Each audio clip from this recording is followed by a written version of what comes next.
Bismillahirrahmanirrahim. Assalamualaikum warahmatullahi wabarakatuh. Salam pramuka. Salam kakak-kakak sekalian, semua kakak pembina maupun pelatih di seluruh Indonesia. Pada kesempatan ini saya ingin berbagi tentang literasi pembina dengan judul Pramuka Produktif Berbasis Kearifan Lokal.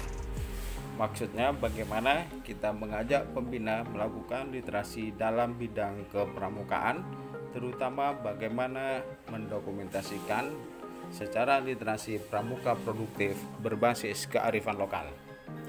Materi ini disampaikan pada kegiatan Karang Pemitraan Cabang KPC Kuarcap Sumeneb pada tanggal 28 Juli 2022. Kakak-kakak sekalian, apa yang diharapkan dari aktivitas ini? Materi ini disampaikan dengan harapan mencapai beberapa hal yang menjadi tujuan pokok. Pembina mampu menghasilkan karya produktif berwawasan kearifan lokal. Kemudian yang kedua, pembina dapat atau mampu menuliskan proses kreatif dalam berkarya. Kemudian kakak-kakak sekalian, tujuan khusus atau tujuan secara rinci dari aktivitas kita pada hari ini adalah pembina pramuka dapat membuat karya produktif berwawasan kearifan lokal. Kemudian pembina dapat menulis proses berkarya. Pembina dapat mengimbaskan kepada pembina di ranting masing-masing. Kemudian pembina dapat menerapkan di gudupnya, serta pembina mampu membekali anggota pramuka dengan pramuka produktif. Nah, kakak sekalian yang berbahagia, seperti kita ketahui bahwa literasi sebenarnya banyak sekali memiliki arti, tetapi pada umumnya literasi itu berkaitan dengan keterampilan berbahasa, yaitu menyimak, membaca, menulis, dan berbicara. Kemudian literasi juga berarti memiliki kemampuan memahami baik isi maupun konten, konteks maupun situasi. Literasi juga terkait dengan kecakapan seseorang dalam berkomunikasi. Kemudian literasi juga berarti kemampuan berhitung atau numerasi. Literasi juga berkaitan erat dengan kemampuan berpikir kritis, kemampuan memecahkan masalah atau berpikir solutif, serta literasi juga berkaitan dengan kepekaan kita terhadap lingkungan sekitar. Nah, kakak-kakak sekalian yang berbahagia, bahwa dimensi literasi secara umum seperti yang kita ketahui itu ada 6. Literasi membaca dan menulis, literasi numerasi, literasi sains, literasi digital, literasi finansial, dan literasi kebudayaan dan kewarganegaraan. Nah, selanjutnya, pramuka produktif itu apa? Sebagaimana yang dikutip di sumber tulisan Panduan Pramuka Produktif Kuarda Jawa Timur, diartikan bahwa pramuka produktif merupakan puncak kinerja pramuka yang menghasilkan karya sehingga dapat diapresiasi oleh orang lain dan dapat berguna serta bermanfaat secara luas.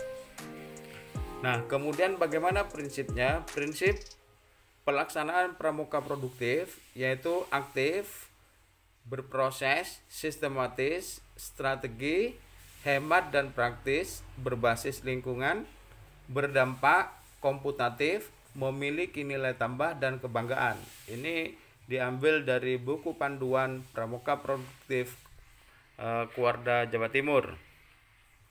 Kemudian ayo kakak semuanya, pembina dan pelatih seluruh Indonesia, ayo menjadi pembina produktif. 3 poin yang bisa kita pilih untuk bisa menghasilkan karya ya. Karya berkearifan lokal dalam pramuka secara umum bisa terdiri dari 3 hal ini. Misalnya alat-alat dapur dibuat piring, sendok, garpu, dandang, panci, talam, tungku, dan seterusnya. Kemudian yang kedua kakak, alat-alat kepramukaan, misalnya miniatur tandu, tunas kelapa, Garuda Pancasila, lambang kabupaten atau kota, lambang regu, sapu, rak sepatu, tempat tongkat, dan lain sebagainya. Kemudian yang ketiga itu teknologi tepat guna, misalnya kerajinan tangan, alat pembersih sayuran, pengupas buah, dan seterusnya. Jadi pilihan bergantung kepada kakak sesuai dengan kemampuan dalam menghasilkan karya tersebut. Nah, kakak sekalian, karya atau prakarya dihasilkan dari bahan-bahan yang juga berada di daerah sekitar kita. Misalnya tanah liat, daun lontar, batok kelapa, sabut kelapa, kayu-kayu bekas, janur, lidi, stik, kain bekas, barang bekas lainnya termasuk kerang, kulit kerang, dan seterusnya. Jadi bahan-bahan ini melimpah yang berada di sekitar kita. Nah, kakak-kakak sekalian, produk kita juga bernilai ya, tidak asal berkarya, tetapi produk itu bernilai, memenuhi unsur kearifan lokal di Sumeneb untuk daerah Sumeneb. Jadi dimanapun kakak berada, carilah produk-produk yang memang hasil karya setempat, menunjukkan kekhasan daerah. Kemudian produknya bermanfaat, memiliki nilai estetika, cukup awet, ekonomis, serta memiliki nilai keuntungan ya atau finansial. Kemudian ayo kakak-kakak sekalian semuanya mencoba untuk menuliskannya. Jadi struktur, sistematika, dan prosedur menuliskannya, kerangkanya itu sangat mudah. Yang pertama pengantar, maksudnya pengantar bahan-bahan yang kita akan jadikan produk itu dijelaskan tentang kualitasnya, manfaatnya, kalau itu toh makanan ada sumber gizinya, kemudian bahan-bahan itu diperoleh dengan cara apa alasan menggunakan bahan tersebut, itu ada di pengantar. Kemudian yang kedua, menjelaskan bahan-bahan yang dibutuhkan untuk membuat karya. Kemudian yang ketiga, menjelaskan proses membuatnya. Kemudian mencantumkan manfaat-manfaat dari produk yang kakak-kakak sekalian hasilkan. Yang kelima, nilai ekonomis seperti apa. Jadi apakah produk yang kita buat itu bisa menghasilkan? Nah, ini ditulis dengan cara naratif deskriptif, artinya ditulis dengan gaya penjelasan secara deskripsi atau menggambarkan produk yang dibuat. Kemudian kakak-kakak sekalian, ini sebagai contoh, judulnya Gayung Daun Lontar.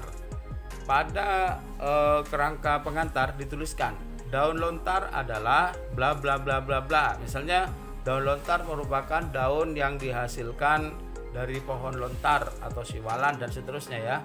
Daun ini banyak ditemukan di daerah dataran tinggi atau di daerah dekat pantai dan seterusnya.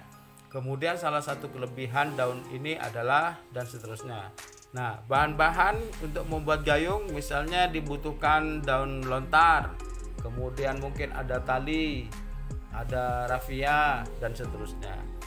Kemudian adapun cara membuat gayung lontar adalah sebagai berikut. Pertama, bahan daun lontar dipilih dari daun yang cukup kuat dan tidak terlalu kering agar berkualitas bagus misalnya. Kemudian manfaatnya juga disebutkan. Manfaat secara nyata dari daun lontar dapat digunakan sebagai gayung ketika melakukan perkemahan di tengah hutan atau di daerah-daerah yang jauh dari rumah penduduk misalnya. Kemudian secara ekonomis dapat apa? Nah, itu manfaatnya dijelaskan.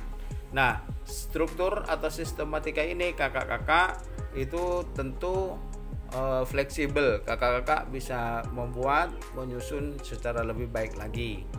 Nah, kemudian ketentuan penulisan, kalau secara umum kakak bisa mengikuti ini atau juga bebas menentukan jenis huruf, margin, kertas, paling sedikit 2 halaman, menyertakan foto dari bahan mentah, proses sampai barang jadi, kemudian boleh divideokan, kemudian menyertakan bionarasi ya dari pembina atau yang membuat.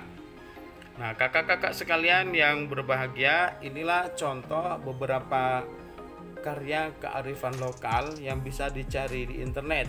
Kita juga dapat membuatnya, misalnya dari bahan tikar, lontar, akar-akaran, tanah liat, dan seterusnya. Minimal menghasilkan karya yang dapat bermanfaat. Nah, kakak-kakak sekalian, ayo silahkan sekarang dipraktekkan dimanapun kakak berada untuk mengidentifikasi bahan yang dibutuhkan itu apa saja, kemudian tulis jenis produk itu apa saja, tuliskan pengantarnya, kemudian tuliskan bahan-bahannya, kemudian kakak-kakak akan menjadi karya. Nah, untuk konsultasi kakak-kakak sekalian, saya bisa saling berkolaborasi untuk saling membantu bagaimana menuliskan karya-karya yang dibuat kakak. Deskripsi atau link dapat dilihat pada bagian deskripsi di bawah judul ini, termasuk nomor telepon atau email saya atau web saya dapat dilihat di bawah deskripsi judul ini. Baiklah kakak-kakak sekalian yang berbahagia, saya kira demikian informasi kita saling belajar untuk selalu menjadi pembina pramuka Indonesia yang produktif dan lebih produktif lagi. Sekian, salam pramuka dan terima kasih. Assalamualaikum warahmatullahi wabarakatuh.